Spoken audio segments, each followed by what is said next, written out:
का दिन है, कल देखा जाएगा। सनम अस्सलाम वालेकुम। वालेकुम अस्सलाम। क्या समझ रही हैं लोग, आप देख रही हैं आपके पीछे एक कसीर तादाद में, रात का ये वक्त है, क्या जज्बा है, क्या जुनून है? फाइनल कॉल है तहरीक इंसाफ की, क्या कहेंगी आप?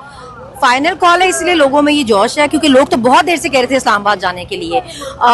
लोग एक्साइटेड हैं क्योंकि ये हमारे लीडर की जिंदगी की बात है। हम उसके लिए घर से निकल रहे हैं, अपने हक के लिए निकल रहे हैं, अपनी आज़ादी के लिए निकल रहे हैं, अपनी इज्जत के लिए निकल रहे हैं। क्योंकि अभी जो हो गया ये बस बहुत हो गया है। लोगों के घरों में जिस तरह घुसा जाता है, जिस तरह उनके घर तोड़े जाते हैं, जिस तरह उनकी माएँ बहनें बेटियों को अगवा किया जा रहा है, बच्चों पर जिस तरह तशद्दुद किया जा रहा है, ना 10 साल का बच्चा ना 12 साल का बच्चा। आप देखें कि इबाद फरूक के बेटे की डेथ हुई, अभी एक बंदे को इन्होंने ईंट मार के मार दिया, उसके बच्चे यतीम किए।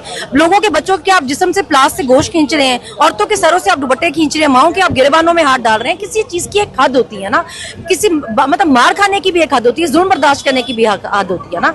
हमने इतना कुछ देख लिया, बर्दाश्त कर लिया कि अब अभी हमसे और क्या एक्सपेक्ट कर रहे हैं? हम तो हर दफा पुरअमन रहे हैं, मतलब हर दफा। पिछली दफा भी हमें डी चौक पहुंचने के लिए कहा था, डी चौक हम पहुंचे थे, खान ने बोला नहीं था कि वहां बैठना है, अभी खान ने बोला वहां बैठना है, तो अभी वहां बैठेंगे जब तक हमारे मुतालबात पूरे नहीं होते, क्योंकि हमारे मुतालबात जायज है ना। हम अब हमारा वोट, हमारा हक था, जो चोरी हुए हम उसकी वापसी के लिए जाएंगे। हमारे जो लोग अभी तक जेलों में हैं 18-18 महीने से, वो रिमांड पे हैं।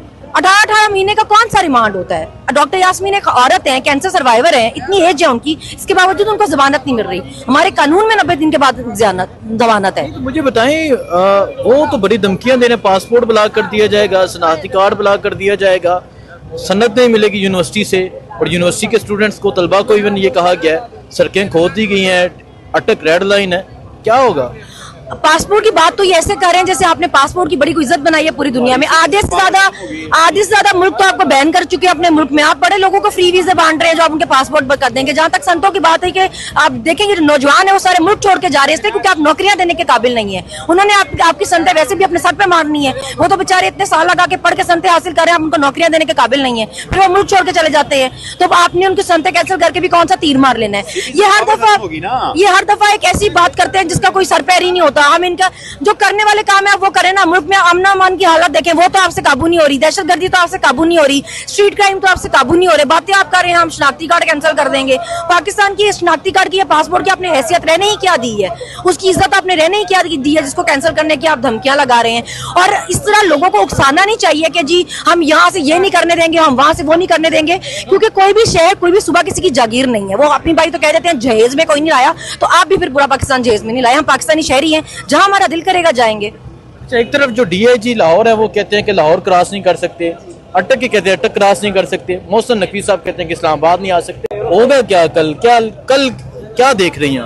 जब आप लोगों के घरों के दरवाजे उनके क्रॉस कर सकते हैं, उनकी बाउंड्रीज क्रॉस कर सकते हैं, उनके घर में घुस सकते हैं, तोड़फोड़ कर सकते हैं, उनकी खवातीन के साथ उनको हरास कर सकते हैं, तो हम भी फिर अटक पुल क्रॉस कर सकते हैं। क्योंकि लोगों के घर तो उनकी जाती जागीर होती है ना, कोई शहर किसी की जाती जागीर नहीं है जो हमने आपसे इजाजतनामा लेके जाना है। और फिर अदालतों से ऐसे फैसले आप करा रहे हैं कि जी एहतजाज नहीं हो सकता, तो अदालतें, हमारी बारी तो हमारे साल 1.5 साल बाद भी किसी केस में भी नामजद हो जाता है, कोई नहीं पूछ रहा। अभी अदालतें क्यों नहीं पूछती कि आप किसी के घर में घुसते हैं, आपके पास वारंट होता है, आप किसी को उठा लेते हैं, उसके बाद उसको बताते हैं कि जी आप पे बताते हैं अभी एफआईआर क्या होगी। अदालतें इस पर तो नहीं बोल रही। एहतजाज पे अदालतें फौरन एक्शन ले लेती हैं कि जी एहतजाज नहीं हो सकता। अमन अमान की जो सूरत है इस पर अदालतें क्यों नहीं बोल रही हैं? कल क्या देख रही हैं? कल क्या मंजर होगा?